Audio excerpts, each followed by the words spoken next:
Let's go! Samahan nyo kami sa aming feeding program today. Ang 2K Foods Delivery Team ay nandito sa Adamson University para tumulong sa feeding program.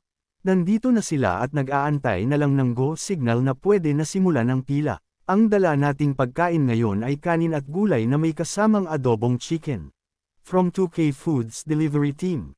Kasama natin ngayon sina Rona and Jess para tumulong sa distribution. Ito ang inihanda nating pagkain ngayong araw, kanin, gulay at adobong chicken. Nag-request kasi sila na kung pwede ay gulay naman. Para sa mga nakakaluwag sa buhay, ito ay isang paraan para mag-share ng blessings. Pwedeng ikaw mismo ang mag-aabot sa kanila. Last week, spaghetti ang dinala namin para sa mga bata naman.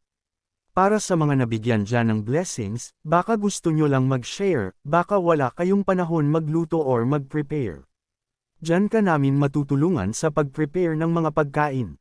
Kami na ang mamamalengke, magluluto at wala ka ng hugasin na iisipin. Nasusulat sa Bible, Acts of the Apostles chapter 20 verse 35. It is more blessed to give than to receive. Mas fulfilling ang pakiramdam and complete ang happiness kapag nakatulong sa kapwa sa anumang paraan. Kami ang 2K Foods Delivery Team. How to order? Mag-PM lang po sa FB page namin, 2K Foods Delivery, para makuha nyo ang link ng full menu. Our hotline is 0929-968-1675. We deliver within Metro Manila areas, Cavite and Laguna. PM lang po to order. Order na!